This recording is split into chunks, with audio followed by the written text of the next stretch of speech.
ጉዞ ሰነድ አመልካቾች በሙሉ ወደ ሀገር ለመሳፈር ለስባሴ ለማውጣት ያሰባችሁ እና ለስባሴ ሄዳችሁ የተመዘገባችሁ በሙሉ ለተወሰነ ጊዜ በአስቸኳይ ስራ ምክንያት መቋረጡን የኢትዮጵያ ኤምባሲ ሪያድ አስታውቋል። እሱም ከዛሬ ማክሰኞ ጀምሮ ቀን 11/11/2025 ጀምሮ ተቋርጧል እና ስራውን ሲጀምርም በማስታወቂያ የሚያሳውቁን ይሆናል ማለት ነው።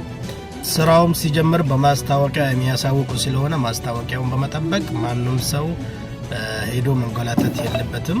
ቀጥታ ማስታወቂያ ሲለቁ ሄዳችሁ አገልግሎቱን ማግኘት ትችላላችሁ።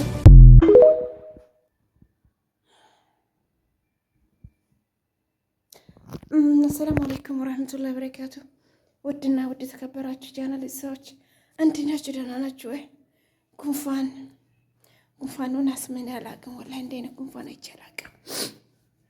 አዲስ ቪዲዮ ይዤላችሁ መጥቻለሁ። እንደሰማችሁት ነው። ወይኔ እናቴ ስጥን የሚያደርገኝ እዚህ ጋር ማለት ነው። ስጥ አደርገኝ አዲስ ቪዲዮ ይዤላችሁ መጥቻለሁ። አይ የሪያድ ኤምባሲ ስራ ከነስተክ እኔ በበኩሌ መንገድ ተዘጋ ሄዳለሁ ብዬ በጣም ተደስቼ ነበረ። እንግዲህ ሊከፈት ይችላል፣ እንደሰማችሁት ነው። ሊከፈት ይችላል፣ አይታወቅም እላችኋለሁኝ። ለጊዜው በስራ ምክንያት ተዘግቷል። አዲስ ማስታወቂያ ሲወጣ ያው ይለቀቅላችኋል ብለዋል። እንግዲህ እንጠብቃለን። እስከ ረመዳን ይከፈታል ብለን ተስፋ እናደርጋለን። አላህ ደግሞ ፈቅዶ ወስኖ በሀገራችሁ ጾሙ ካለን ዘንድሮ ረመዳን በሀገራችን እንጾማለን።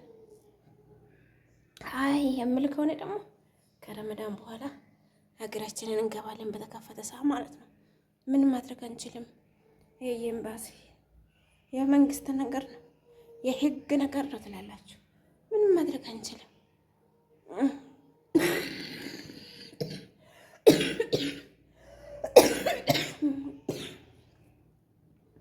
በተለይ እኔ በጣም ተደስቼ ነበረ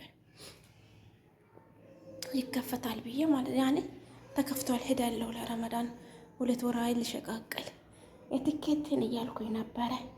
ተዘጋ ትላላችሁ። ረመዳንን ማዘንድሮ እዚህ አልጾም ሁሌ አልጾም መስሪን ረመዳን ዘንድሮ ቋቅ ብሎኛል እና እላችኋለሁ።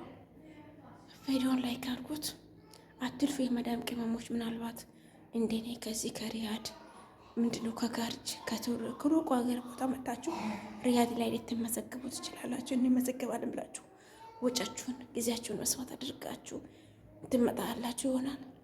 እንዳትከፉ ሌላችሁ ፈልጌ ነው።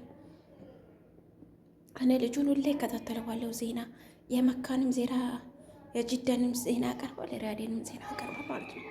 ከዚህ ሲለቀቅ እሱ ወደ ቶክቶክ ይዞ ይመጣል። ሁሌ ላይክ አደርገዋለሁ፣ እከታተለዋለሁ እና እውነተኛ